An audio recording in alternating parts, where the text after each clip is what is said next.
예수님을 무리들이 빌라도에게 십자가에 못 박으라고 소리칩니다. 그 무리들과 한 뜻이 되고 한 마음이 된 빌라도가 예수님을 그들에게 넘겨줍니다. 그들이 누굽니까? 예수를 인정하지 않습니다. 하나님으로, 메시아로, 그들이 잘 알고 있는 여인의 후손으로 인정하지 않습니다. 그들이 예수를 맡으니까 어떤 일을 하나 보십시오. 그들이 예수를 맡으면 빌라도에게서 지금 무리들에게, 유대인들에게 예수님이 넘어왔습니다. 유대인들이 예수를 맡았습니다. 그들은 죄인입니다. 좀 더 따져보면 그들은 유대교라는 종교를 가지고 있습니다. 유일신 하나님을 믿는, 유일한 하나님 한 분만을 믿는 종교를 가진 유대인들이 하나님이신 예수님을 맡았는데, 하나님의 은혜 없이 예수를 맡으니까 이런 일이 됩니다.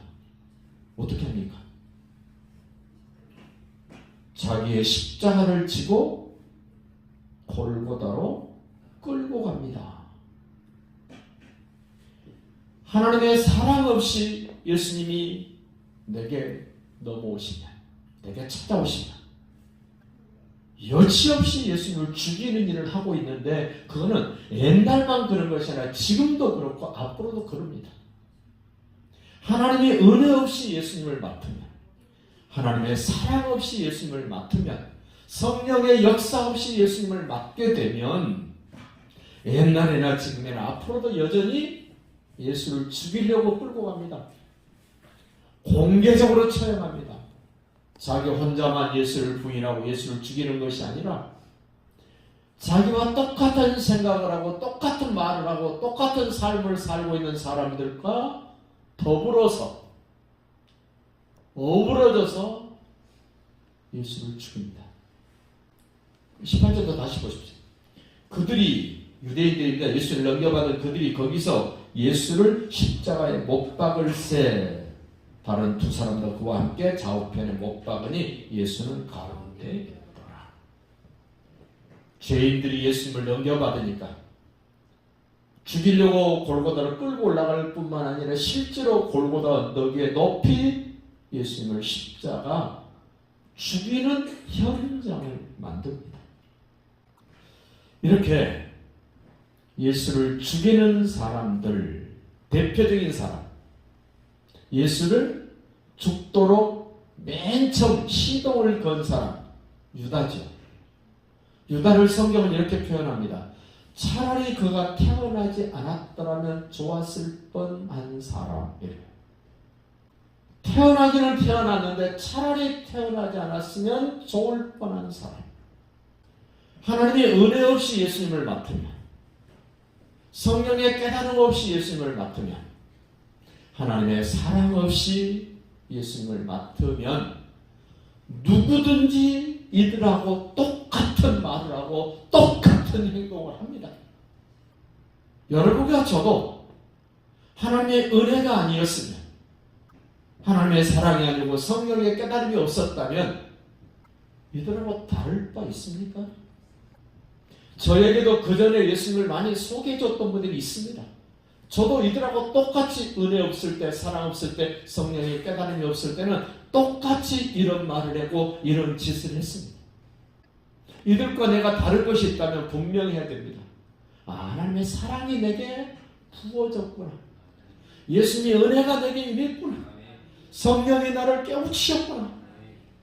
나는 달라진 것이 없는데 하나님의 사랑과 주님의 은혜와 성령의 역사로 내가 이렇게 새로워졌구나. 다른 것이 아닙니다. 내가 똑똑하고 내가 잘나서 된 것이 아닙니다. 하나님의 은혜입니다. 사랑입니다. 성령의 역사입니다. 그렇다면 지금도 예수를 부인하고 예수를 못 받고 예수를 지금 질질 끌고 다니는 우리 주변의 사람들에게도 우리가 하나님의 사랑이 그들에게 임하도록, 주님의 은혜가 그들에게 왕노를 하도록, 그들에게 성령께서 역사하시도록 우리가 통로되어야 됩니다. 우리가 그들을 위해서 기도해야 될 것이 이런 것입니다. 사람들은 지옥 가야 될 마땅한 사람이다. 아닙니다. 여러분과 저도 그랬던 사람이었잖아요. 그랬던 사람. 강도처럼 예수님을 강도와 똑같이 취급했습니다. 은혜가 없으면 그렇게 보입니다. 하나님의 사랑이 아니면 그렇게밖에 못합니다. 성령의 역사 없이는 예수를 그렇게밖에 할 수 없는 게 종교입니다. 보통 사람들의 생각입니다. 빌라도가 19절 보십시오. 빌라도가 패를 써서 십자가 위에 붙이니 나사렛 예수 유대인의 왕이라 기록되었다. 빌라도가 딱 잘한 거 하나 있다면 저는 이거라고 봐요. 다 엉뚱한 몹쓸 짓을 했습니다마는 딱 하나 잘한 것. 나사렛 예수 유대인의 왕. 딱 하나 제대로 한 거 있습니다. 여러분, 나사렛 동네는 아주 시골 조그마한 촌 동네입니다. 우리나라로 말하면 깡촌. 오직에 있으면 유대인들이 나사렛에서 무슨 선한 것이 나올 수 있겠느냐? 도저히 기대할 것도 없고 바랄 것도 없는 아주 시골 깡촌에서 태어난 예수가 유대인의 왕이라고 빌라도가 써놓습니다. 뭐라고 썼나 보십시오. 20절 나사렛 예수 유대인의 왕이라고 썼는데 20절에 예수께서 못 박히신 곳이 성에서 가까운 곳으로 예루살렘에서 가까운 곳으로. 그럼 무슨 의미겠습니까? 예루살렘에 많은 사람들이 왔다 갔다 하지 않습니까? 그 많은 사람들이 읽을 수 있도록 나사렛 예수 유대인의 왕이라고 썼는데 그 언어를 보십시오. 유대인이 이 패를 읽는데 히브리 말로 뭐라고 썼습니까? 나사렛 예수 유대인의 왕. 여러분, 히브리 민족, 히브리 사람이다. 원래 히브리라는 말은 창세기에서 5장에 족보가 나옵니다. 예벨, 벨렉. 그 예벨이라는 말이 나올 때 강을 건너온 자에서부터 출발된 말이 히브리라는 말이에요. 강을 건너왔다. 무슨 강일까요? 티그리스강, 유브라데스강 그 유역에 살았던 사람인데 강을 건너온 사람. 이 좋은 말 아니에요. 우리나라에서 일본 사람을 말할 때 뭐라 그럽니까? 네, 그런 말. 중국 사람을 보고 뭐라 그래요? 옛날에 뗀놈. 일본 사람을 보고 제가 표현하기 좀 그래요. 일본 사람 우리를 보고 뭐라 그럽니까? 그런 비속어로 쓰는 말이 뭐냐면 히브리라는 말이에요. 그래서 보디발이 요셉을 사가지고 종으로 할 때 보디발의 와이프가 뭐라 그럽니까? 히브리 종 이러죠. 좋은 의미로 쓴 말이 아닙니다. 이와 비슷한 말이 사도행전 13장에 보면 그 수리아 안디옥에서 예수 믿는 사람들을 일컬어서 그리스도인 그랬죠. 그 좋은 의미로 붙여준 말이 아닙니다. 근데 지금 우리가 듣기로는 굉장히 좋아 보인 말이죠. 히브리 말로 나사렛 예수 유대인의 왕. 종교 중에서 유일신 종교 중에서 유일한 왕이 누구라고요? 예수. 여러분, 유일신 종교는 유대교하고 기독교뿐이에요. 모슬람은 유일신 것 같은데 아니에요. 그러니까 히브리 말로 나사렛 예수 유대인의 왕이라는 말은 유일신을 믿는 종교를 가진 사람 중에도 예수는 왕이다. 종교에서도 예수는 왕이다. 우리가 바로 알고 고백하는 거 아닙니까? 빌라도가 어떻게 이걸 썼단 말인가? 그 다음에 로마 말로 나사렛 예수 유대인의 왕. 여러분, 로마가 어떤 곳입니까? 모든 길은 로마. 정치가 로마에서 꽃을 핍니다. 경제가 꽃을 핍니다. 군사적으로도 대단한 로마입니다. 로마 말로 나사렛 예수 유대인의 왕. 여러분, 군사적으로도 누가 왕입니까? 예수가 왕입니다. 제사장들과 그 장로들과 그 종교 지도자들이 화인들을 보내서 유다 왕 예수를 잡아라고 그럴 때 예수님이 뭐라 그럽니까? 내가 천사들을 동원하면 얘네들 다 없애버리고 나 안 잡혀가도 돼. 군사력이 약해서 잡혀간 게 아니에요. 하나님의 뜻을 이루기 위하여 예수님은 힘없이 잡혀가 주는 거예요. 정치적으로도 진정한 왕이 누굽니까? 예수. 경제적으로도 모든 것을 다 가지신 분이 예수잖아요. 그것도 헬라말로 나사렛 예수 유대인의 왕이랬어요. 헬라가 뭘 내세웁니까? 철학. 철학이 뭐죠? 철학은 두 단어가 합해진 거잖아요. 사랑과 지혜가 합해진 말이 철학이에요. 다시 말하면 지혜를 사랑하는 사람들을 일컬어서 철학도 이런 거예요. 지혜를 사랑하게 되면 그 지혜를 사랑하게 되면 추구하는 것이 있는데 밝음이랍니다. 밝은 것. 밝은 게 뭐죠? 빛이죠. 그 사람들은 빛은 진리다 그럽니다. 결국 그걸 성경하고 연결시켜 보십시오. 요한복음에서 앞에서 1절로 5절에서 뭐라 그랬습니까? 예수님은 참 빛, 예수는 진리. 이렇게 빌라도가 이렇게 썼다는 게 참 기적 아닙니까? 철학적으로도 진정한 왕은 나사렛 예수다.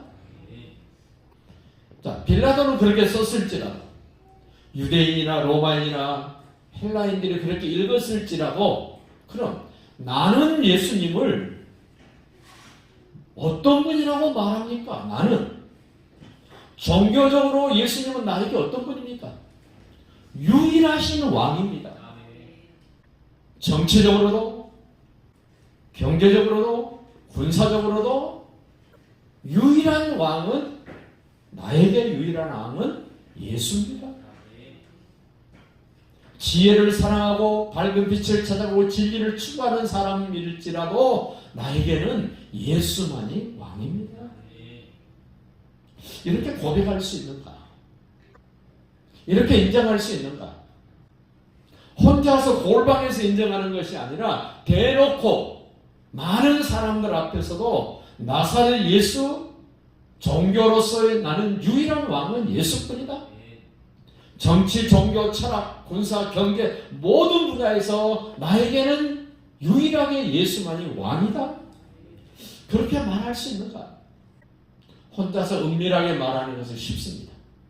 그러나 내 인생에 중요한 기로에 서서 이거를 선택할까 저것을 선택할까 하는 어떤 그런 중요한 시점에서 과연 내가 예수를 선택할 때 엄청나게 손해가 오고 핍박이 오고 고난이 오고 때로는 목숨을 내놓는 상황이 됐을 때도 나는 이렇게 말할 수 있을까? 베트남이 공산화됐을 때 도드라지게 나타나는 현상이 하나 있었는데 목회자를 다 죽입니다. 교회를 다 폐쇄시킵니다. 지금 광화문에 나가서 시청 앞에서 매주일 집회하고 있는 그분들 목숨 걸고 그들이 하는 일이 하나 있습니다. 김정은이 치하에 들어가면 제일 1번으로 죽임을 당할 사람이 목사입니다. 두 번째로 죽임받을 사람이 장로입니다. 세 번째로 죽임받을 사람들이 권사들입니다. 거기 모인 분들이 다 누구예요? 목사, 장로, 권사들이에요. 거의 다 나이가 많으신 분들, 이북에서 오신 분들. 그분들 목숨 걸고 합니다. 역사 속에서 공산 사회주의 국가가 지배하게 되는 그런 현상들이 나타났기 때문에 그런 거다. 그래서 그분들은 또 한 가지 더 외칩니다. 우리는 살 만큼 살았지만 우리 자손들, 우리 손자, 손녀들을 어떻게 그들에게 맡길 수 있겠느냐. 우리는 절대로 맡길 수 없다 해서 목숨 걸고 합니다. 대한민국을 하나님의 손에 맡기는 기도를 하고 몸부림치고 있는 현장을 지켰다는 얘기를 바람이 부나 비가 오나 눈이 오나 우리는 다시 한번 생각해 봅시다. 나사렛 예수, 종교적으로 유일하게 나의 왕이신가? 정치적으로, 군사적으로, 경제적으로, 철학적으로 예수만 나의 왕이신가? 유다처럼 차라리 나지 아니었다면 좋을 뻔했던 사람이라고 불려지지 않도록 우리가 우리 자신을 구별되이 하나님께 드릴 수 있는 멋진 고백이 될 수 있기를 예수님의 이름으로 축복합니다.